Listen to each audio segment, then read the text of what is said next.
Oke, perkenalkan nama saya Gifford Divon Sengkei. Saya berkuliah di Universitas Pembangunan Indonesia, jurusan hukum. Alamat tempat kuliah saya berada di Jalan Robert Wortel Mengisi di 6, nomor 129, lingkungan 2, Kelurahan Bahu, Kecamatan Malalayang, Kota Manado. Oke, jadi di sore hari ini saya akan membahas tentang pengantar hukum Indonesia. Di sini ada latar belakang, rumusan masalah, pembahasan, serta penutup. Kita mulai saja dari latar belakang. Dalam hukum terdapat sistem hukum. Sistem hukum itu mengandung beberapa pengertian dan beberapa macam jenis sistem hukum yang ada di dunia ini. Oleh karena itu, di dalam makalah kami ini akan membahas secara singkat tentang pengertian sistem hukum itu dan beberapa macam jenis sistem hukum tersebut. Di sini ada rumusan masalah. Dari makalah ini, saya membuat rumusan masalah. Yang pertama, apa yang dinamakan dengan sistem hukum, apa yang dinamakan sistem hukum nasional, dan beberapa macam jenis sistem hukum itu. Kita masuk dalam pembahasan. Sistem hukum, yaitu objek ilmu hukum, adalah hukum yang terutama terdiri dari kumpulan peraturan-peraturan hukum yang tampaknya bercampur aduk, merupakan chaos. Tidak terbilang banyaknya peraturan undangan yang dikeluarkan setiap tahunnya. Hukum merupakan sistem, berarti bahwa hukum itu merupakan tatanan, merupakan suatu kesatuan yang utuh, yang terdiri dari bagian-bagian atau unsur-unsur yang saling berikatan erat satu sama dengan yang lain.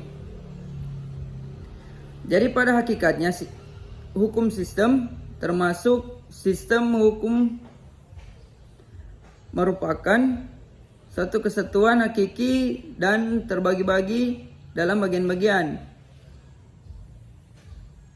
Ada dua sistem, yaitu sistem konkret dan sistem abstrak atau konseptual. Sistem yang konkret adalah sistem yang dapat dilihat atau diraba, sedangkan sistem abstrak merupakan sistem yang terdiri dari unsur-unsur yang tidak konkret, yang tidak menunjukkan kesatuan yang dapat dilihat. Sistem hukum itu terbuka, namun di dalam sistem hukum itu ada bagian-bagian yang sifatnya tertutup. Ini berarti bahwa petunjuk undang-undang tidak memberi kebebasan untuk pembentukan hukum.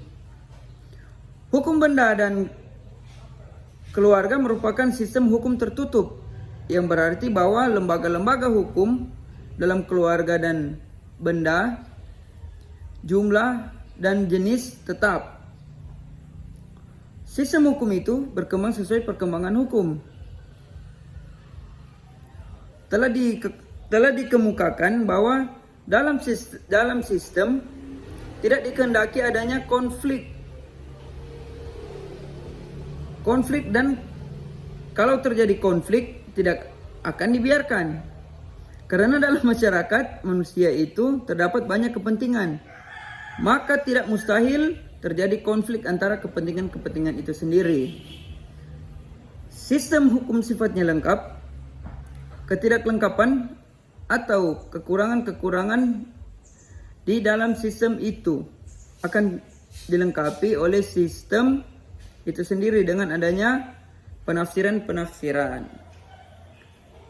Kita masuk dalam sistem hukum nasional, yaitu pada setiap merdeka, secara teoritis maupun secara praktek penyelenggaraan negara, selalu diusahakan agar sistem hukum yang berlaku adalah sesuai untuk kehidupan bernegara. Rumusnya ialah sistem hukum nasional. Namun dalam hal bernegara yang terbentuk melalui satu revolusi, yang perlu diatasi agar kelangsuran hidup negara yang dibentuk tersebut terjamin. Jaminan pertama ialah menghindarkan adanya kekosongan hukum dengan membuat suatu aturan pilihan, menjamin agar segala badan negara dan peraturan yang ada masih berlaku selama belum diadakan yang baru menurut Undang-Undang Dasar. Dalam hal ini, faktor yang mempengaruhi terbentuknya suatu tata hukum nasional yang baik antara lain ialah sumber dasar hukum nasional itu Pancasila, cita-cita hukum nasional, politik hukum nasional, peringkatan hukum nasional, mekanisme pengembangan hukum nasional, lembaga yang menangani hukum nasional, dan kesadaran hukum masyarakat. Oke, jadi di sini ada macam-macam sistem hukum. Yang pertama itu adalah sistem hukum Eropa kontinental. Yang kedua sistem hukum Anglo-Saxon, sistem hukum adat, dan sistem hukum agama. Sistem hukum Eropa kontinental adalah hukum dengan ciri-cirinya adalah berbagai ketentuan hukum dikodifikasi secara sistematis yang akan ditafsirkan lebih lanjut oleh hakim dan penerapannya. Hampir 60 negara yang menganut sistem hukum ini. Sistem hukum Anglo-Saxon merupakan sistem hukum yang didasarkan pada jurisprudensi, yaitu keputusan-keputusan hakim terdahulu yang kemudian menjadi dasar keputusan hakim-hakim selanjutnya. Sistem hukum adat yaitu hukum seperangkat norma dan aturan adat atau kebiasaan yang berlaku di suatu wilayah. Dan yang terakhir di sini ada sistem hukum agama. Sistem hukum ini ialah sistem hukum yang berdasarkan ketentuan-ketentuan tertentu. Sistem hukum agama biasanya terdapat dalam kitab suci. Jadi pada hakikatnya sistem